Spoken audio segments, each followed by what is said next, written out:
Hello દોસ્તો, ગુલાબી ગુજરાતમાં આપનું સ્વાગત છે. તો આજે આપણે તમારી સમક્ષ રજૂ કરીશું ગુજરાતી કહેવતો અને તેમનો અર્થ, એ પણ ગમ્મત સાથે. તો દોસ્તો, ગુજરાતી ભાષા ખૂબ જ સમૃદ્ધ ભાષા છે અને તેની કહેવતો ખૂબ રસપ્રદ અને લોજિકલી છે. કહેવતો વાપરવાથી સાધારણ સંવાદોને પણ રસપ્રદ બનાવી શકાય. તો કહેવતો વાપરતા રહેજો. એવી જ એક કહેવત, ધર્મ કરતા ધાડ પાડવી. તો કોઈ દોસ્તની પ્રોક્સી અટેન્ડન્સ પુરાવતા હોય અને સર તેમને પકડીને કહે કે દીકરા હવે તારી અટેન્ડન્સ નહીં થાય, આને કહેવાય ધર્મ કરતા ધાડ પાડી, એટલે કંઈ સારું કરતા ફસાઈ જવું. એવી જ એક બીજી કહેવત છે, બકરી કાઢતા ઊંટ પેઠું. આજે સબમિશનનો છેલ્લો દિવસ હોય અને તમે પૂરેપૂરા 4 અસાઇનમેન્ટ રાત જાગીને લખ્યા હોય અને કોલેજમાં આવતા તમને ખબર પડે કે 5મું અસાઇનમેન્ટ પણ હતું અને તમે એ અસાઇનમેન્ટ કોઈ ફ્રેન્ડના અસાઇનમેન્ટનું પહેલું પેજ ફાડી બતાવવા જાઓ અને સર તમને પકડીને કહે કે હવે તું 5 અસાઇનમેન્ટ ફરીથી લખીને બતાવજે, આને કહેવાય બકરી કાઢતા ઊંટ પેઠું. એટલે કંઈ નાનું કામ સુધારવાના ચક્કરમાં મોટી મુસીબતમાં ફસાઈ જવું. એવી જ ત્રીજી કહેવત કે વાતનું વતેસર કરવું. તમારાથી ભૂલથી ટી-શર્ટ ખીતીએ ટીંગાડવાના બદલે ક્યાંક આડાઅવળું મુકાઈ ગયું અને તમારી મમ્મી તમને ખીજાવવાનું ચાલુ કરે અને વાત તમારા ફ્યુચર સુધી પહોંચી જાય અને મમ્મી તમને કહે, કોણ જાણે હું થાય આ છોકરાનું, અમે તો આટલી ઉંમરમાં કેટલા સમજણા હતા. તો આને કહેવાય વાતનું વતેસર કર્યું. જોકે મમ્મી પાસે આનું લાયસન્સ છે એટલે કંઈ પણ બોલી શકે. એટલે કે નાની વાતને મોટું સ્વરૂપ આપવું. એવી જ ચોથી કહેવત કે તરસ લાગે ત્યારે કૂવો ખોદવો. તમારે તમારા ફ્રેન્ડ્સની સાથે રવિવારે ટ્રેનમાં ફરવા જવાનું હોય અને પપ્પા સોમવારથી કહે કે બેટા ટિકિટ કરાવી લ્યો, પણ આપણે કહીએ હજુ તો બહુ વાર છે પપ્પા. આમ કરતાં કરતાં આપણે શુક્ર અને શનિવારે ટિકિટ કરાવીએ અને ટિકિટ કન્ફર્મ ન થાય પછી ટ્રેનમાં આખી રાતે એકબીજાને પાટા મારતા જવું પડે. એને કહેવાય તરસ લાગી ત્યારે કૂવો ખોદ્યો. મતલબ કોઈ પણ કામ પૂર્વ તૈયારી વગર છેલ્લી ઘડીએ કરવું. એવી જ 5મી કહેવત છે, કાંખમાં છોકરો અને ગામમાં ઢંઢેરો.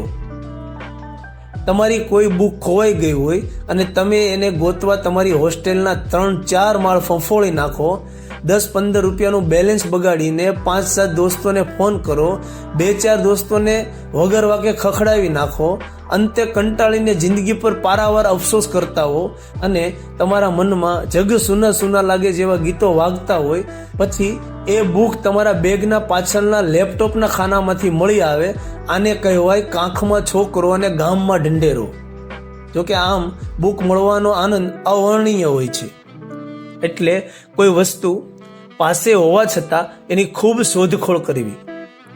એવી જ 6ઠ્ઠી કહેવત છે, બળતામાં ઘી હોમવું. હવે તમે આરામથી ટીવી જોતા હોય અને મમ્મી તમને ભણવાનું કહે, તમે થોડી વાર કરી બીજી કલાક ટીવી જોઈ નાખો એટલે મમ્મી હવે બરોબર બગડ્યા હોય.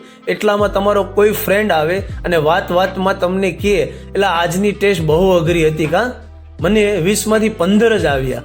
તમે તો ટેસ્ટનું મમ્મીને કંઈ કીધું જ ન હોય એટલે તમે મનમાં વિચારતા હો, આના જેવો દોસ્ત છે ત્યાં દુશ્મનની કોઈ ખોટ લાગવાની નથી. એ પાછો પૂછે ખરું, તને કેટલા આવ્યા? તમારે ના છૂટકે કહેવું પડે 10.5. પછી એ તમને સિંહના પિંજરામાં એકલા મૂકીને જતો રહે અને પછી તમારી જે સર્વિસ થાય એને કહેવાય બળતામાં ઘી હોમવું. એટલે કે ખરાબ પરિસ્થિતિને ખૂબ વધારે ખરાબ બનાવી. એવી જ 7મી કહેવત છે, પડ્યા પર પાટું મારવું. જો કોઈ ટેણીઓ પડી ગયો હોય અને છોલાયેલા ગોઠણને રડતો ઘરે જાય તો મમ્મી પેલા પ્રેમથી ડેટોલ લગાવી આપે, પછી પાટો બાંધે અને છેલ્લે આરામથી પૂછે, બેટા કેમ કરતા પડી ગયો? અને આ જગ્યાએ જો પપ્પા હોય અને કોઈ ટેણીઓ આમ રોતા ઘરે જાય તો પપ્પા પેલા ડોળા કાઢે, પછી છોકરાને ખખડાવીને પૂછે, એમ કેમ પડી જવાય, હાલતા નથી આવડતું? એટલે છોકરો વધુ જોરથી ભેંકડો તાણે.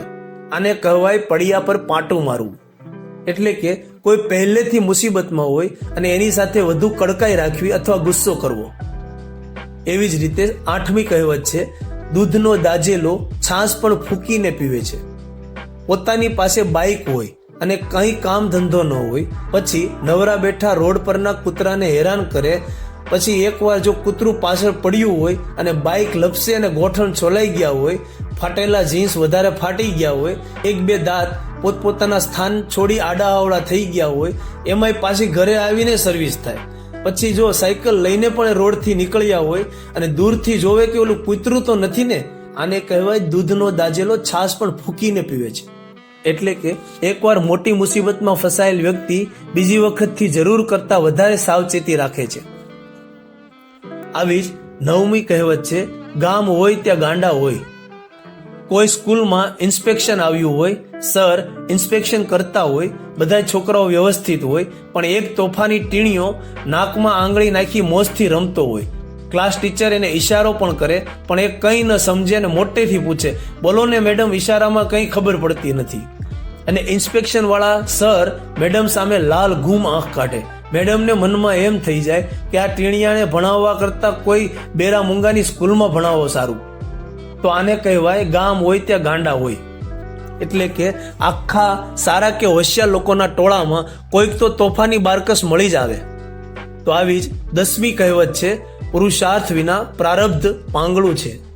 સ્કૂલનો તોફાની લાલ્યો પરીક્ષામાં દર પેપરમાં થોડું વાંચતો હોય, પણ એની આગળની પાટલી પર ક્લાસના સૌથી હોશિયાર છોકરાનો નંબર હોય, એટલે એમાંથી જોઈ એના પેપર સારા જતા હોય. છેલ્લા પેપરમાં એને એમ થાય કે હવે શું વાંચું, આગળથી જોઈને લખી લઈશું. અને સ્કૂલે જઈને એને ખબર પડે કે પેલા હોશિયાર છોકરાને ખૂબ જ તાવ આવ્યો છે, એટલે એ નહીં આવી શકે.